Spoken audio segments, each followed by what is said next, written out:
Muy buenos días. Lo importante ahora mismo es la paz en Kosovo, pero imagínense que España fuera el país de origen en plena campaña electoral de los llamados pollos contaminados. Pues resultaría que nos hablaría de otra cosa. La calidad de lo que consumimos es un elemento de la máxima trascendencia y, sin embargo, no se contempla de manera destacada en los programas de los distintos partidos. En Bélgica, sin embargo, esos pollos envenenados han provocado una crisis de gobierno con la dimisión de los ministros de Agricultura y Salud y la alarma en media Europa.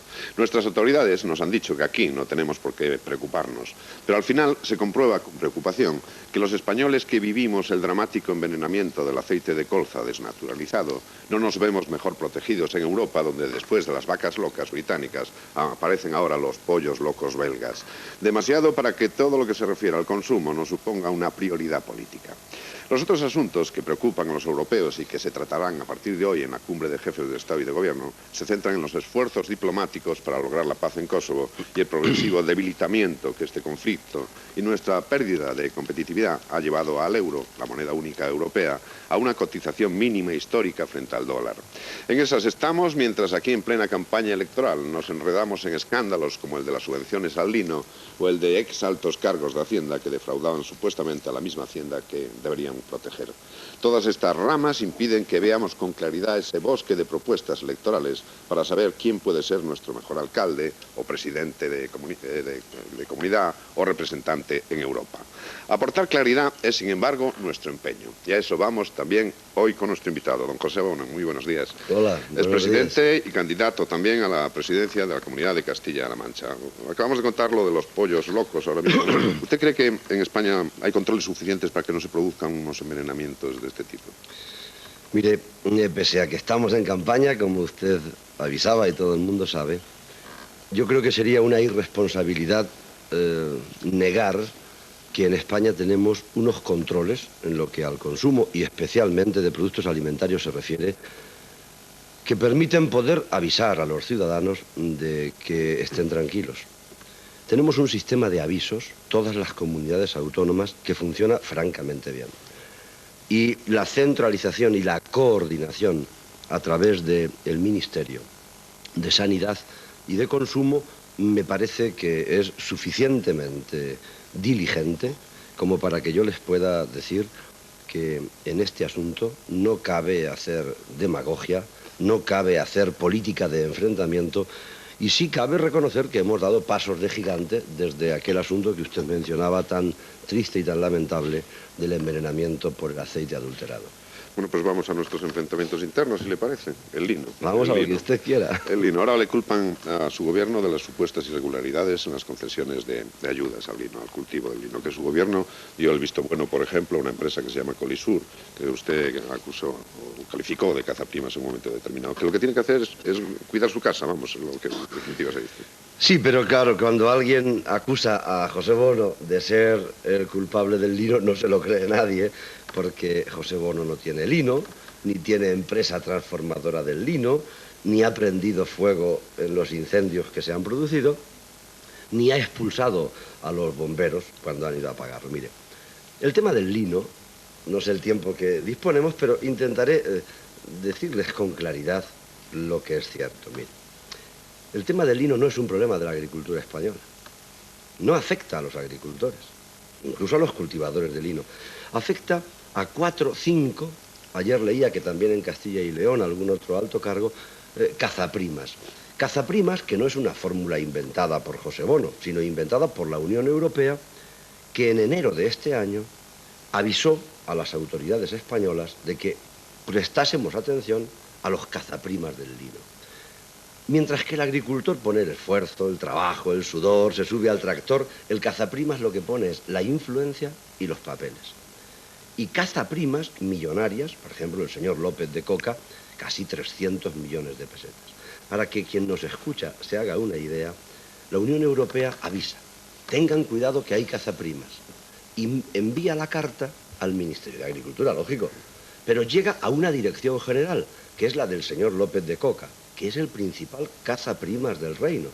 Primeramente, cuando le cogemos como cazaprimas, dice que todo es legal y que no dimite.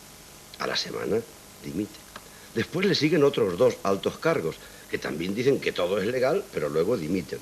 Primero, la señora ministra Loyola Palacio afirma que todo es legal, que nadie tiene por qué dimitir. Y ahora habrán leído ustedes esta mañana que ya dice, de haber sabido que tenían estas actividades, no les hubiera nombrado, lo cual le honra. Lo que ocurre es que el ministro de Agricultura en el Senado, el día 12 de mayo del mes pasado, dice exactamente, la actividad de estas personas la conocía doña Loyola de Palacio y cualquiera del ministerio porque estaba en el registro de actividades de los altos cargos. Al margen de si se conocía o no, lo que queda meridianamente claro es que en el asunto del lino ocurre lo siguiente en los cazaprimas. Son altos cargos, tienen buena información, tienen influencias. Como para que se pueda pagar la subvención del lino, no basta cultivarlo, sino que hay que transformarlo, algunos de ellos montan empresas con su cuñada y sus hijos para transformar el lino. Y una vez transformado, se cobra la subvención. La comunidad autónoma, esta ya es mi responsabilidad, va a ver dónde está el lino transformado para pagar la subvención. Y cuando vamos a comprobarlo, resulta que ha ardido 8 incendios. El lino o es altamente inflamable o alguien ha querido destruir las pruebas. Se está investigando. Y lo que no puede ser es que quien descubre el fraude digan que es el culpable. Culpable de nada. Usted afirmaba, y es la segunda cuestión de este asunto del lino, que Castilla-La Mancha ha dado subvenciones a la empresa transformadora del lino del señor López de Coca. No es cierto. La gestión y la decisión sobre las ayudas que ha recibido esa empresa corresponde al Ministerio de Hacienda. Lo tengo perfectamente documentado, si lo desea, pues puedo incluso exhibirle la documentación de cómo se aprueba el día 12 de abril, se resuelve la concesión. Pero la propuesta es de su gobierno. No, la propuesta, le cuento. Cualquier ciudadano que quiere recibir una subvención por una industria se presenta en la ventanilla que tiene, que es la de la comunidad autónoma. Y efectivamente, esta se presentó, una industria que quiere una subvención, se presenta, y nosotros tramitamos las del Partido Popular, aunque un señor sea del Partido Popular, o sea director general, o su esposa, o sus hijos, y se tramita, y resuelve y decide el Ministerio de Hacienda. Y en la tramitación, cuando ha resuelto, el día 12 de abril, nos comunica que se le informe, y se le informa. Esto es lo que ha ocurrido, pero yo comprendo que algunas personas que han sido cogidos con las manos en el lino dicen, bueno, pues vamos a intentar inculpar a alguien. Pero lo más grave, desde mi punto de vista, y en lo que no cabe inculpación a la Junta de Comunidades de Castilla-La Mancha, ni a ninguna otra comunidad autónoma, es por qué hemos descubierto la trama. Si era legal, ¿de qué nos acusan? Si es ilícita, porque se quejan de que la hemos descubierto, porque la hemos descubierto nosotros. Pero fíjese que hoy el diario El País publica en la portada: un exfuncionario alertó a la ministra de Palacio en el 97 de la quema deliberada del lino. Último aspecto al que yo me refiero, luego si quieren profundizamos. Mire, para cobrar estas subvenciones hace falta acreditar que el lino se ha transformado. Y hay empresas que son propiedad o de los familiares o directamente de los altos cargos que han cesado, porque han cesado, bueno, que se dedicaban a la transformación del lino. Bueno, pues este funcionario del que habla El País y publica la carta, avisa a la ministra en el 97 de algo gravísimo. Dice, el lino no se transforma y las empresas certifican en falso que se ha transformado. Eso que dice este funcionario no es una irregularidad, es un delito. Es un delito porque destruir la prueba, quemar el lino para cobrar la subvención es algo gravísimo. Y lo dice un funcionario de Agricultura al que le contestan del ministerio. Y lean luego El País si tienen tiempo y verán lo que dice. El jefe de gabinete de la ministra dice, reconozco que le contesté, es mi responsabilidad. Pues ahí está todo. Vamos a seguir hablando de esto sin duda alguna, pero están nuestros dos compañeros, Julio César Iglesias, muy buenos días. Hola Luis, hola señor Bono. Antonio Pérez Henares, muy buenos días. Y buenos días, presidente. Buenos días, Es mi encantado. presidente. La verdad es... De Castilla-La Mancha, que yo soy de Guadalajara. Luego, ¿qué pasa? ¿Que vas a tratarle con una No, peor. reverencia especial? No hay cuña peor que la de la misma madera. Bueno, don José, Buenos días. muy buenos días. Yo creo que casi todos llevamos camisa de lino aquí y buena parte de lo demás también debe de ser lino. Yo tengo la sospecha de que todo este lino se ha producido fuera de España. Sí, La sensación que así. tengo yo es esa. Mire, No hay- el diseñador Verino Sí, decía el otro día, Roberto Verino. he comprado 500 toneladas de lino Sí. y ninguna de España. Sí. ¿Por qué ocurre esto? Pues porque en España no existe una gran tradición de cultivo del lino. El lino se subvenciona de manera considerable, 120.000 pesetas la hectárea. Y es normal que el agricultor diga, bueno, pues esta es una importante subvención, voy a dedicarme al lino. Pero para poder producir en términos de rentabilidad hace falta un lino de fibra larga, que no se produce en nuestro país y que se importa. Esto, desde mi punto de vista, no es criticable, se lo digo en serio. ¿Por qué? Porque que un agricultor siembre lino, porque tiene una subvención alta, y que se pague la subvención, pues es normal. Si lo que no es normal en el problema del lino es el incendio, la certificación falsa, la trama, que sean altos cargos. Fíjese, claro, cuando la Unión Europea envía una carta y dice, atención a los cazaprimas, tomen medidas, y esta carta llega al director general del FEGA, que es el director general de ayudas europeas, y es el principal cazaprimas, ese es el escándalo. Y eso es lo grave. Hace poco teníamos con nosotros al comisario europeo de Agricultura, Franz Fischler, aquí, y le contábamos algo que nos habían contado anteriormente el eurodiputado, señor Jové, creo que fue el que nos lo contó. Se decía que en Italia los cazaprimas del olivo plantaban olivos de madera. Cuando digo de madera quiero decir de cartón piedra. Sí, sí. Pasaban las avionetas, fotografiaban los olivos y los llevaban a otro sitio donde eran sucesivamente fotografiados para lo mismo. Me pregunto cuáles van a ser los efectos secundarios de este problema, señor Bono, pero tengo la sensación de que saldremos bastante mal parados en Europa. No, mire, le decía, lo primero que he dicho al llegar es que este no es un problema de los agricultores, ni siquiera de los cultivadores de lino.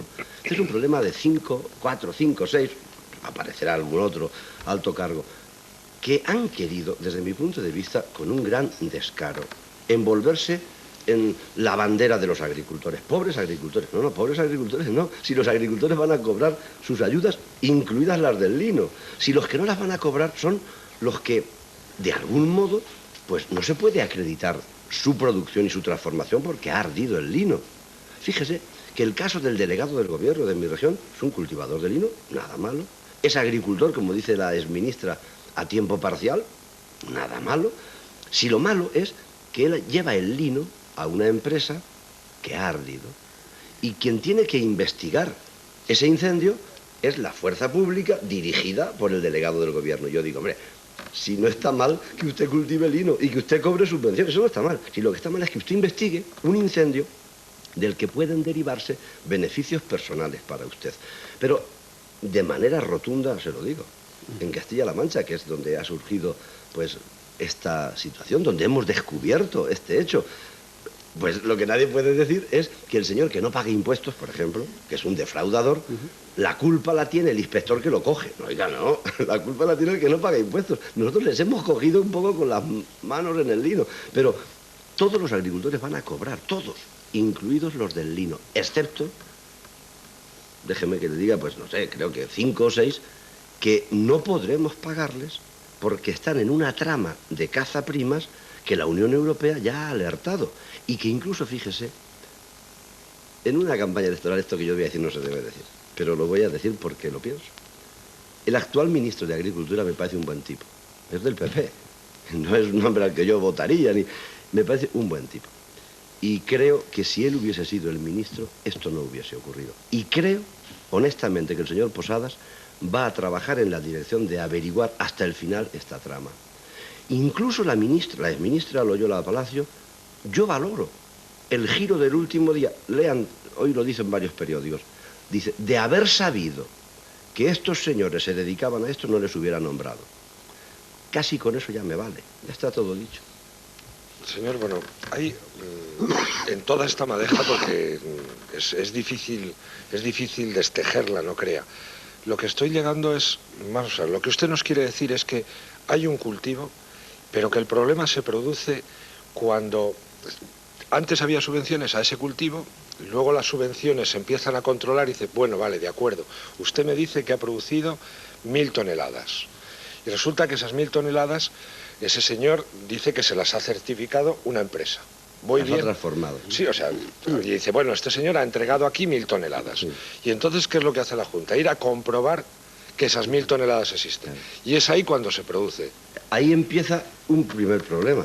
Y es que si ha ardido el lino que queremos Pero comprobar... lo que quiere decir es que lo queman porque realmente no se ha producido esa cantidad. Bueno, claro, ya verá, Claro, ya verá. Ahí no va. se ha producido esa Le cantidad. explico, voy a intentar hacerlo con rapidez. Mire, el cultivo del lino en España no tiene tradición. En 1994 apenas había lino en España. Hoy hay una gran cantidad de hectáreas de lino que se cultivan. ¿Por qué? Lógicamente, y esto no es malo, por la subvención, como decía antes, alrededor de la defraudación que hacen en Italia, es grave. Esto que ocurre en España no es ninguna defraudación. Oiga, yo certifican que tengo lino, cobro la subvención y punto, y no es falso. Esto no tiene nada que ver con los olivos italianos. Ahora bien, la Unión Europea dice, para que yo le pague a usted el lino, usted tiene que darle alguna utilidad, ¿no? ¿Y cómo cree la Unión Europea que se garantiza que está la utilidad dada? Transformando el cultivo en fibra ya transformada. Y dice la Unión Europea, para eso hace falta que usted me ponga semilla certificada, no vale cualquier semilla, y segundo, que usted me certifique que ha transformado el lino en fibra. ¿Y qué ocurre? Que como el lino no tiene mercado textil, los cazaprimas, en algunos casos, han constituido empresas de transformación, que son de su esposa, en el caso del director general, de su cuñada y de sus hijos. O en el caso del señor de Mercasa, la de Almoguera era suya. ¿Y qué ocurre? Que ellos mismos se certifican a sí mismos que se ha producido la transformación. Y cuando hemos ido a comprobar que el lino estaba transformado, en esas dos empresas se han producido incendios. Y en la del director general, 2 incendios en 10 días. Hasta aquí un primer problema. Un segundo problema, que no es el de los cazaprimas, es el agricultor normal, ¿no? Cultiva su lino y lo lleva a transformar, que es lo que hoy publica el diario El País. Y dice uno de los funcionarios del ministerio, ya en el 97 a la ministra, tengan cuidado porque en las empresas de transformación nos dicen que le prendamos fuego. Y nos dan el certificado de transformación. Y este es el delito. Si no se ha transformado el lino y recibe un certificado para cobrar la subvención, aquí puede haber un delito. Pero esto es nuevo, esto es de hoy, ¿no?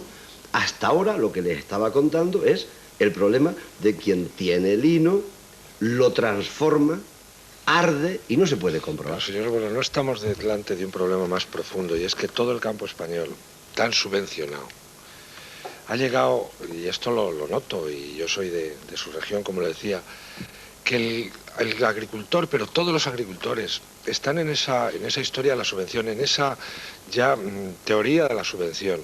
¿Cuántas pipas no se tiran al campo y no se recoge? De girasol. De girasol. Sí, sí, sí. O sea, no estamos creando un hábito en el agricultor español de buscar la subvención en vez de buscar la producción, y que esto no es un poco tremendo. Sí, mire, los cazaprimas del lino, a quien han hecho gran daño es al prestigio del agricultor, porque la pregunta que usted hace con buena voluntad surge de profundizar en el asunto del lino.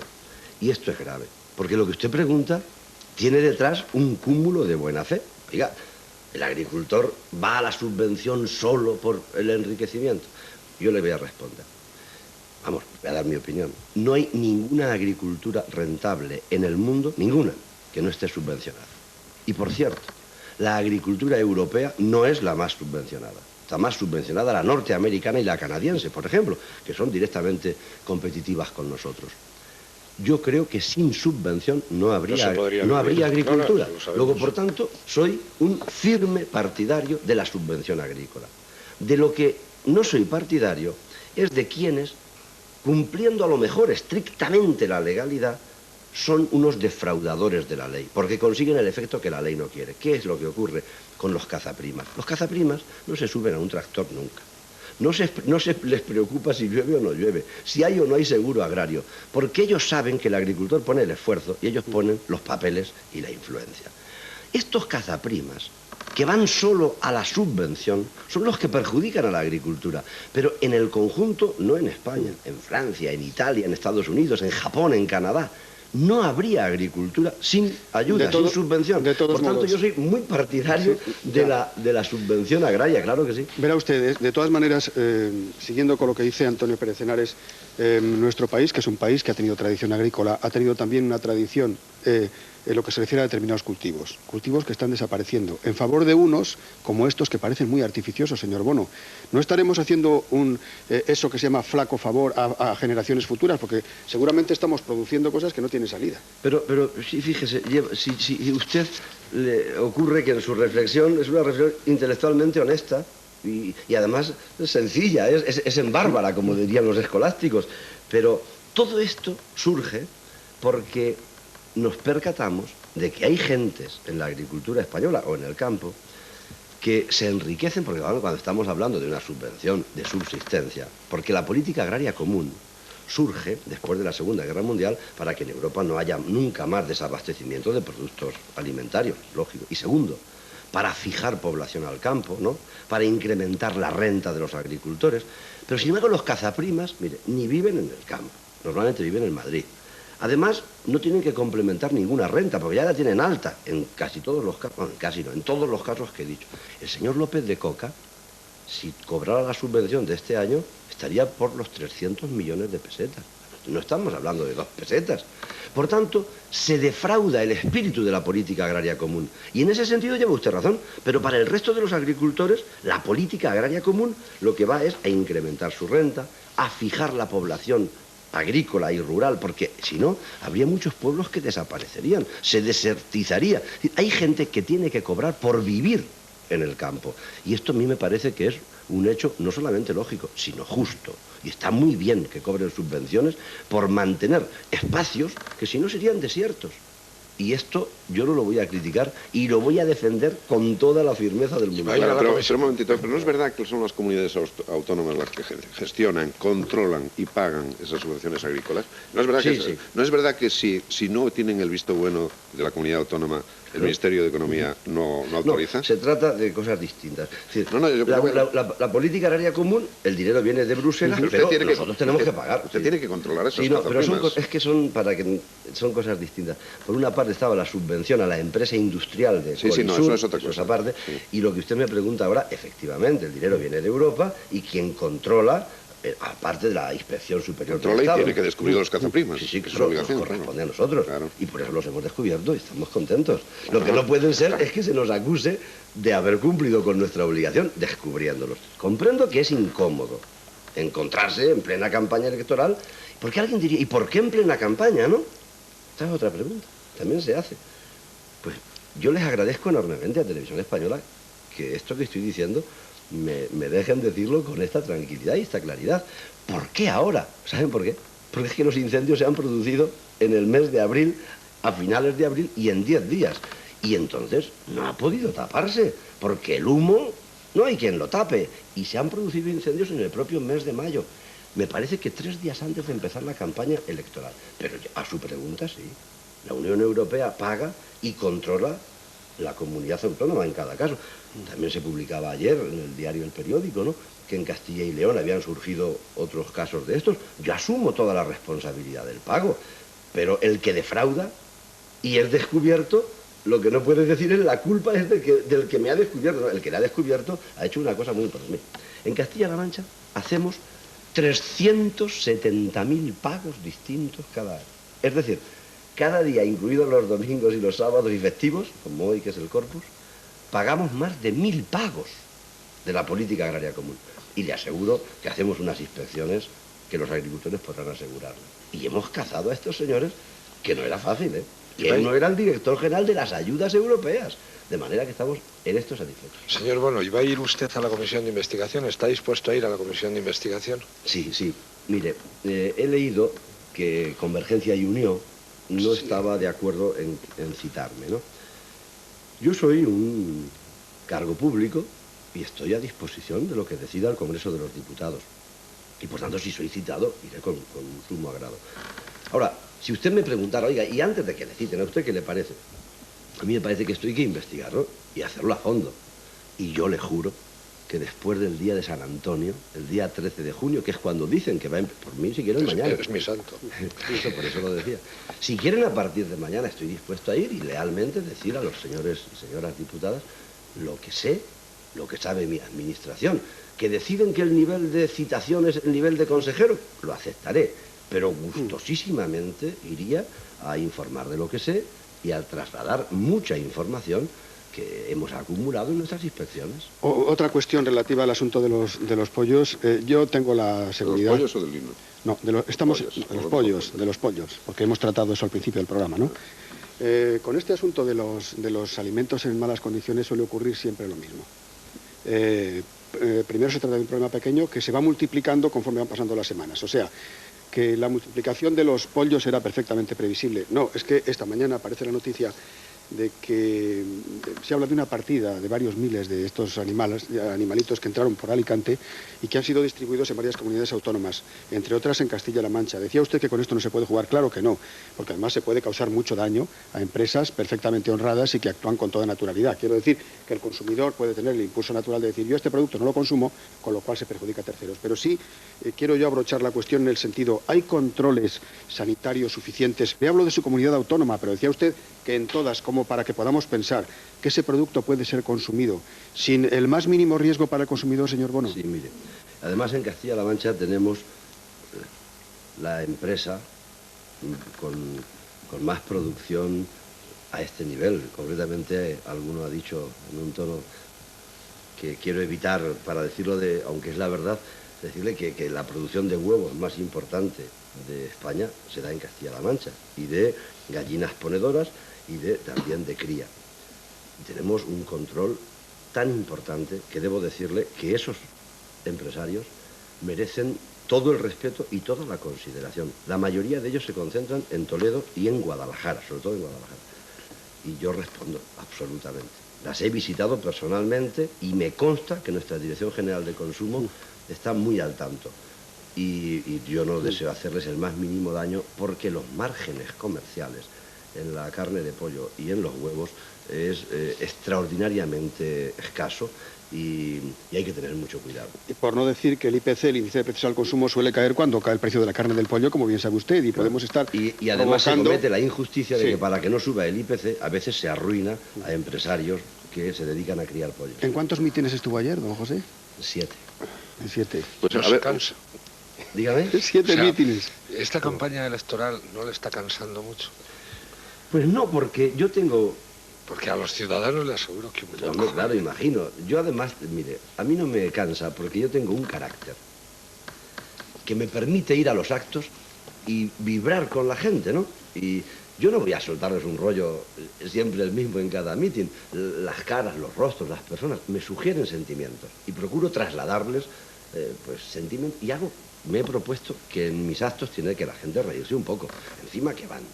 Que te aguantan, claro, que te votan, porque la mayoría votan. Soltarles allí un rollo o una reprimenda, yo esto no lo hago. O calumniar. O incluso, ya hablamos de eso. Sí, incluso calumniar. Pues claro, esto es inadmisible. Yo procuro que se lo pasen bien. Lo primero que hago cuando llego es, si preguntan qué ha dicho el presidente, porque siempre, ¿qué ha dicho el presidente? Digo, pues decirle a quien pregunte que le mando recuerdos, ¿no? Yo procuro que sea un ámbito amable y cariñoso. Y luego tengo, gracias a Dios, la suerte de que duermo bien. Por tanto, si me canso físicamente, por las noches descanso. ¿Y cómo es eso de que dice usted que si gana las elecciones va a promover una ley contra la calumnia? Vamos a ver, ¿cómo va a cambiar usted el Código Penal en su territorio? No se trata de... Bueno, las comunidades autónomas tienen capacidad de iniciativa legislativa. Sí, podríamos proponerlo.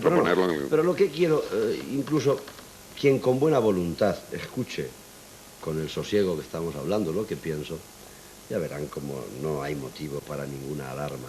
Yo digo que hay que reflexionar acerca del nivel de crispación que se introduce en las campañas, ¿no? Los insultos, las calumnias y las difamaciones. Aunque se dirijan a políticos, los políticos también somos personas.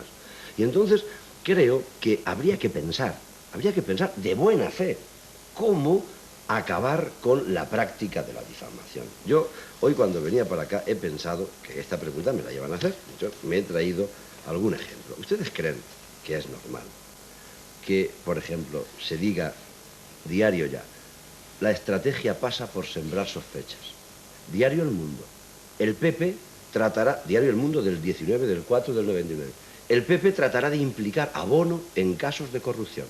Dice, es parte de la estrategia de la dirección regional del partido. Y luego, fíjese, aunque seamos políticos, incluso aunque seamos políticos progresistas, ¿usted cree que es normal que, por ejemplo, se diga por parte de un señor alcalde dirigido a el gobierno regional, son golfos, sinvergüenzas, bichitos, estómagos agradecidos, buitres, pesebreros? ¿Ustedes creen? ¿Han leído en el periódico hoy que hay un diputado a Cortes, el señor Bermúdez, que ha sido condenado por el Tribunal Supremo, es diputado a Cortes del PP, en Talavera vive, y es abogado? Y vino una familia que tuvo un accidente de circulación, le defendió como abogado a la familia y se quedó con el dinero de la indemnización, el diputado a Cortes. Y el Supremo ayer anunció la sentencia, le ha condenado, le ha inhabilitado, lógicamente, y le ha puesto una multa. Este señor que se queda con el dinero de una familia humildísima, humilde, sencilla, ¿saben lo que dijo de Felipe González? El señor Bermúdez le dijo trilero, charlatán y truán. Yo creo que esto merece que reflexionemos. Y es lo que propongo, reflexionemos serenamente. Pero esto no es bueno, a la gente no le gusta, aun cuando se rían en un mitin. Dales caña, dicen. Ayer me dijeron... Es que usted lo ha dicho, ¿quién empezó ese juego? Bueno, lo ha empezado, dales caña. Pero ya verá, dales caña, me dijeron ayer en Tarancón. Es que desde... Y subí y dije, yo les voy a dar razones. Y el aplauso fue generalizado. España ha evolucionado mucho. Y ya no se quiere estos espectáculos. Esto es lo que digo, que hay que reflexionar. Pero no en el afán punitivo de callar a periodistas. No, esto. Cada uno ha tomado el rábano por las hojas que ha querido, ¿no? Yo le quiero decir que ha sonado a eso y nos ha puesto los pelos de punta. Pero usted, que me conoce, don Antonio, y ustedes que me van conociendo, saben que en la cara no se miente. Lo que he querido decir, si me he equivocado, pues lo lamento. Lo que he querido decir es lo que he dicho aquí. Y creo que lo he dicho así. Pero claro, a veces... sin querer, incluso se distorsiona porque sacar una cosa de su contexto. Esto es lo que pienso y creo que hay que seguir pensándolo. Sí, pero en un símil gracioso, se decía, leí el otro día, que la silla reservada al candidato socialista es eléctrica y que el grave problema es que a Felipe González no le preocupa pagar la luz. Eso quiere decir que a usted le preocuparía sentarse en esa silla eléctrica de la cual no se apaga la luz nunca. El señor Mariñas ha hecho aquí una revolera, ¿no? Hemos cambiado de tema casi sin darnos cuenta y de tercio... Y era para ver si le cogía por sorpresa y a lo mejor decía algo, ¿no? No, mire, no, pero si yo digo lo que pienso y cuando me dejan tiempo pienso lo que digo. Mire, yo he dicho en varias ocasiones y lo reitero ahora. Nosotros hemos tenido la circunstancia de que nuestro candidato ha renunciado, tenemos que elegir un candidato y hemos asumido un compromiso. Y es que de este tema hablaremos a partir del día 14 de junio. Y de aquí al día 13 de junio no vamos a hablar. O sea, que pero yo no soy un señor descortés que vengo a los desayunos de Televisión Española a decirles a ustedes simplemente que mi compromiso es no hablar. No. Como usted me pregunta directamente, le diré que mi aspiración es ganar las elecciones el día 13 de junio. Y además es la única aspiración. Y he dicho, y lo reitero, que no estoy en disposición de dejar de ser presidente de Castilla-La Mancha para ser candidato a la presidencia del gobierno. Y esto es. Ya, de todos modos, señor Bono, este es su último mandato, ¿no? Me dijo nada nuevo, cierto, ¿eh? Este es su último mandato, ¿no, señor Bono? Sí. Este que se avecina. Si Dios quiere, es el último. Recuérdenos. Si Dios quiere, sí. Porque la ley no se puede cambiar, porque hemos hecho una ley a la que le hemos puesto una modificación por 3/5. Es decir, esa ley no hay quien la cambie y esa ley impide que yo pueda ser candidato y la hice, vamos, la promoví yo porque me parece que fue... Se sobreentiende que no puede ser candidato en toda la legislatura, en los próximos 4 años. Porque, sí, no, efectivamente. Porque usted sí está, don José, usted está en las quinielas, como bien sabe. A ustedes se le... Claro, tiene... Que no te empeñes, que no te empeñes, no va a decir nada. Ya sé que hasta el 14, hasta el día... después de San Antón, ustedes han... Y es una estrategia de campaña muy natural, ¿no? Es cierto. Ha dicho el señor Almunia, hay que...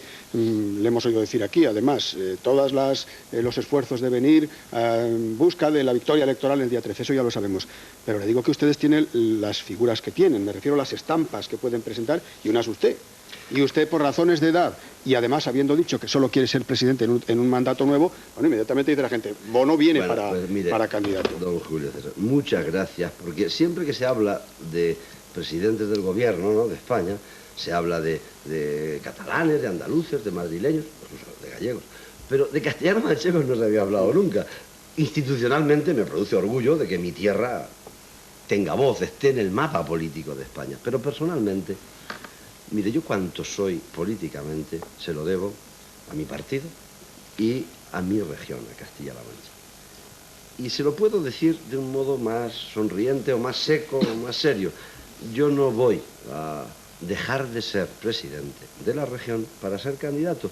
Es decir, yo no voy a hacerle un feo a la gente de mi tierra con la que tengo una relación que probablemente alguien califique de ñoña, pero que es afectiva y es entrañable. Y además lo mandó allí Felipe González hace 16 años con la idea de que no iban a ganar las elecciones. Sí, sí, usted está bien informado. Vaya predicciones hacía el señor González. Bueno, entonces, pero es que incluso los maestros de vez en cuando sí, creo que se les escapa una nota. Felipe González, es verdad, me dijo que si quería ser candidato, dijo, voy a consultarlo con mi mujer. Y me dijo, ¿para qué? Digo, si hemos de cambiar de domicilio, comprenderás, porque yo soy de Albacete. Pero si te he dicho a Castilla-La Mancha, si allí vas a perder. Y bueno, pues en eso no acertó. En eso no acertó. O sea, usted ha dicho que, en otras palabras, que va a completar su mandato. Esa es la pregunta del... Don Antonio, esa es la que yo le he hecho. Mire, Esa don es la- Antonio, yo he dicho lo que he dicho. Y usted sabe muy bien, incluso por propia experiencia, la diferencia que hay entre una conversación, una entrevista y un interrogatorio. Por eso voy a ir más allá. En esta campaña electoral y con el trauma que me imagino les ha supuesto a todos los militantes del PSOE, pues la convulsión interna de la desaparición política del candidato, ha reaparecido Felipe González. El candidato parece Felipe González, es quien va a cerrar el mitin en Barcelona, es quien está ahí. Quien reta Quien reta los debates, parece que él es el que se presenta. ¿No le da la impresión de que otra vez reaparece como el gran jefe del PSOE y que aquí no se ha avanzado nada en esa renovación que llevan tanto tiempo La verdad es intentando que hacer? me hace usted una pregunta que en la formulación me está obligando a darle un mini titular matutino. Dice usted, va a cerrar en Barcelona, pero en Castilla-La Mancha va a cerrar el presidente de Castilla-La Mancha, ¿eh? Pero en cualquier caso, Felipe González, me refiero al mitin, Felipe González es un señor muy importante en España y en Europa. Tiene un prestigio, tiene una capacidad y tiene un mérito que es innegable. Y pese a que en el Partido Popular pues no le quieren nada, ¿no? Y permanentemente temen que pueda volver, porque el señor Aznar, que el otro día fue a Talavera de la Reina a dar un mitin, y incomprensiblemente, la verdad es que no pude entender cómo, dice el periódico, cambió el guión y arremetió contra Bono. Francamente, que el jefe del gobierno allí dijera, Bono está en la luna.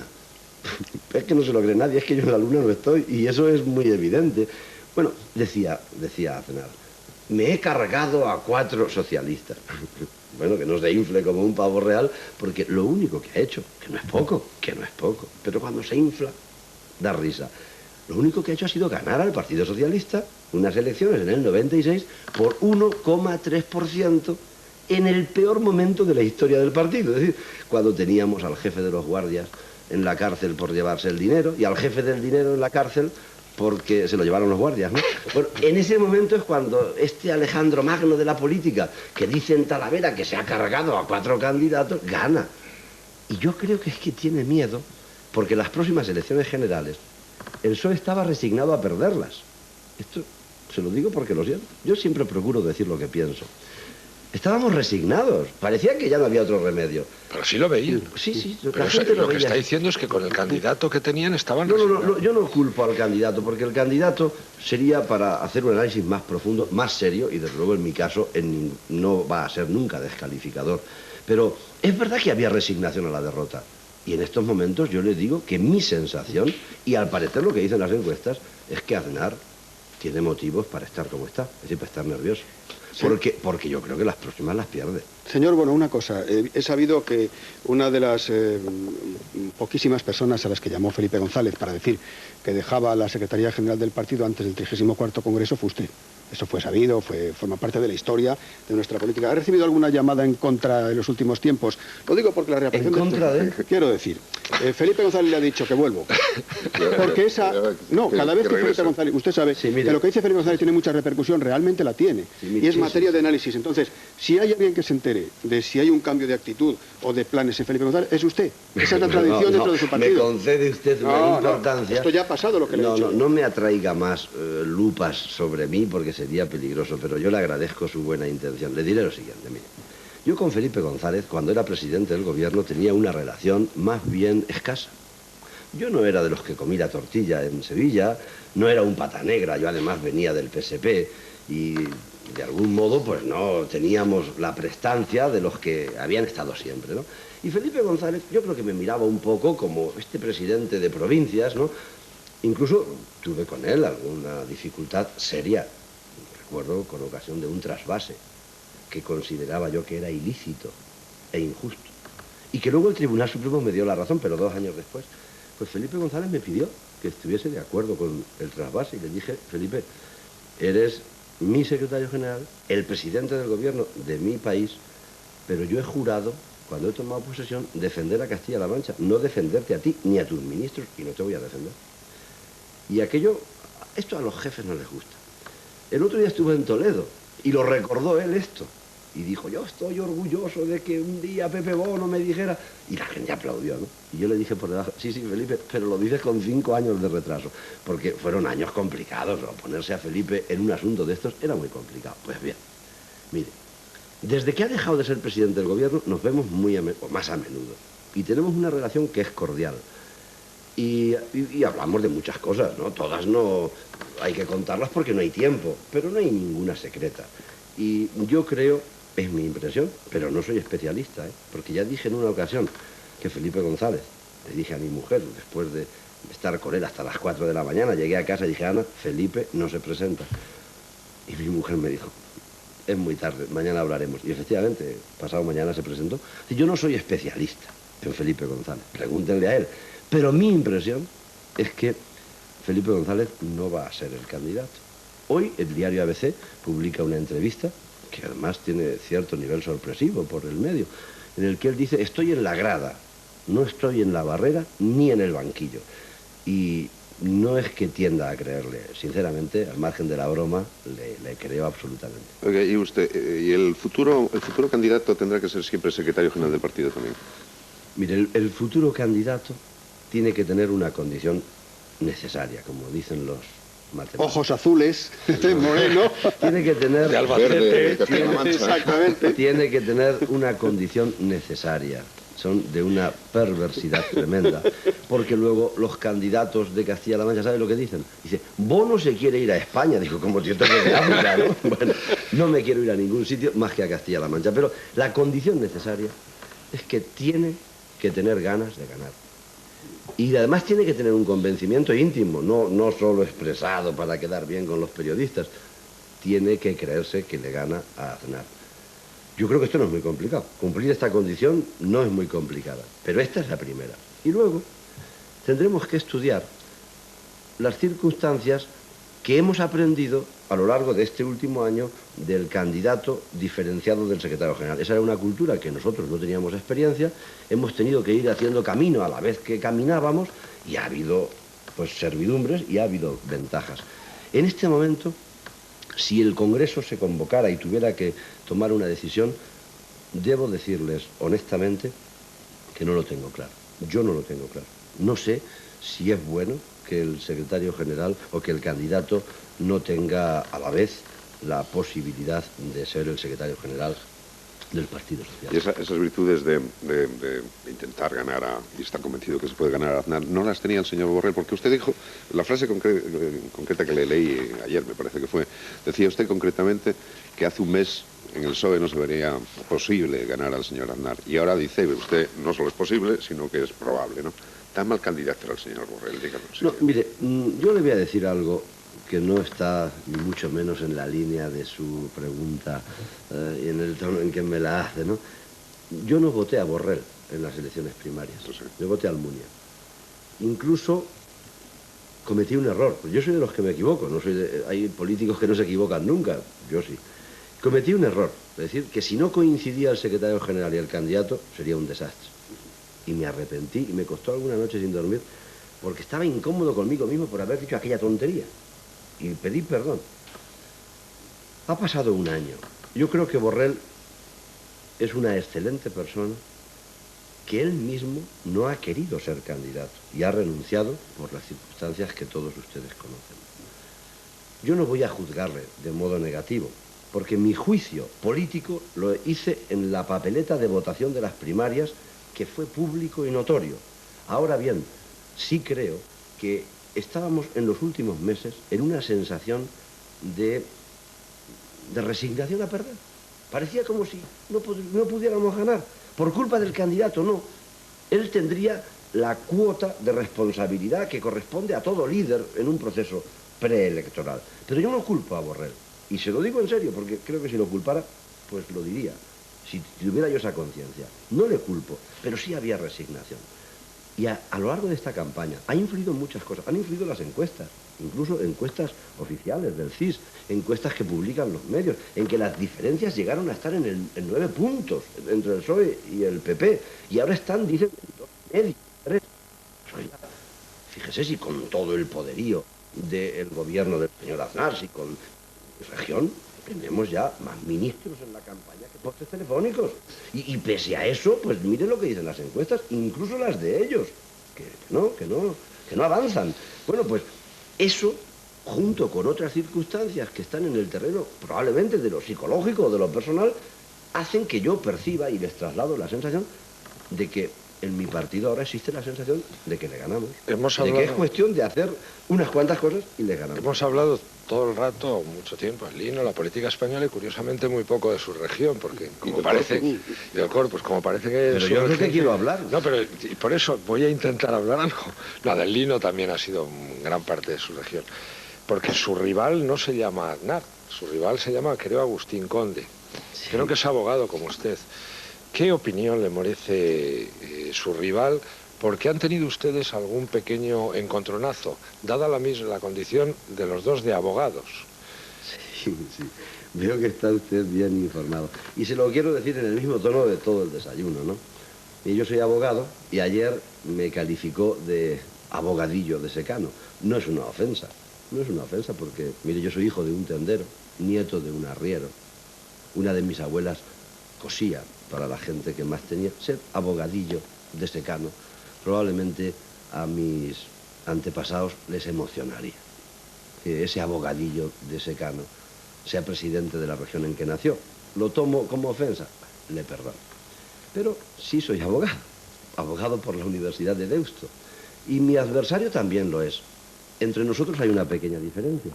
Y es que mis bienes, mis rentas, mis cuentas corrientes, todo está publicado en el Boletín Oficial de Castilla-La Mancha, la única región de Europa que publica los bienes. Y mi adversario ha dicho, concretamente en Antena 3, en un espacio similar a este, le han preguntado, oiga, ¿usted tiene un despacho de abogados siendo alcalde de Toledo? Y ha dicho, sí. Por cierto, no lo ha declarado en el registro de bienes del ayuntamiento. Uno de sus clientes es ni más ni menos que el BCH, el Banco Central Hispano. Y le preguntó un periodista a mi contrincante, ¿y si usted gana, como presidente de Castilla-La Mancha, va a seguir con el despacho abierto? Y dijo, sí, por supuesto. Lo tiene también la esposa del señor Blair, se justificó. Y le insistió el periodista, oiga, pero ¿usted sabe lo que está diciendo? ¿Usted se imagina al señor Gallardón y asociados, despacho de abogados en la calle Preciados, enfrente de la presidencia? ¿Se imaginan ustedes que Bono tuviera un despacho que pusiera Bono y asociados en Toledo? A mí se me caería muchas cosas. No, yo voy a pedir una subvención. Claro, pero es que incluso le diré más, al margen ya del adversario, ¿no? Yo dedico tanto tiempo a la actividad de presidente de Castilla-La Mancha que a mí no me quedaría tiempo para ser abogado y mucho menos para cobrar sin trabajar. De manera que creo que en el propio pecado de tener despacho no declararlo lleva a la penitencia. Nos queda exactamente un minuto y yo me empeño, le voy a preguntar por el Corpus porque hoy es la festividad del Corpus, ¿verdad? Y en Toledo parece que no agrada mucho que no sea día festivo. ¿Va a meter usted la festividad del Corpus como día festivo en su próximo programa a las generales? Mire, esto depende de la conferencia episcopal. Acabaron con uno de los jueves que relucen más que el sol. Jueves Santo, Corpus Christi y el día de la Ascensión. Ha dicho programa a las generales. Bueno, pero Marinas. no, pero yo lo que les digo es que en Toledo hay un gran sentimiento, porque hoy, Corpus Christi, no se celebra la procesión. Y se celebrará el domingo. A mí me gustaría que la Iglesia comprendiera que esta petición popular está muy generalizada y que probablemente no se haga ningún daño al cielo ni al romano pontífice, porque hoy se hiciera la procesión, como se hace, por cierto, en Granada, me parece, y en Sevilla, sin que se hunda el mundo. De modo que no lo llevaré en el programa de mis elecciones regionales, pero si me entrevisto con el arzobispo después, le diré que a ver cómo podemos buscar una fórmula en que los toledanos Puedan repicar y estar en la procesión. queden contentos. Estamos ya fuera de tiempo. De todas maneras, tiene muy buenas relaciones usted con el arzobispo. O sea que se lo Gracias podría a pedir. Dios, las tengo. Muy bien. Pues muchas gracias, don José Bono, presidente y candidato también a la presidencia de Castilla-La Mancha, por haber estado aquí en directo hoy con Muy nosotros. amable. Muchas gracias. Muchas gracias. Gracias, Julio César. Mañana Gracias, nos Antonio. vemos otro día. Nosotros volveremos, como siempre, mañana aquí en los desayunos de Radio y Televisión Española, el lugar de encuentro. Gracias y hasta mañana.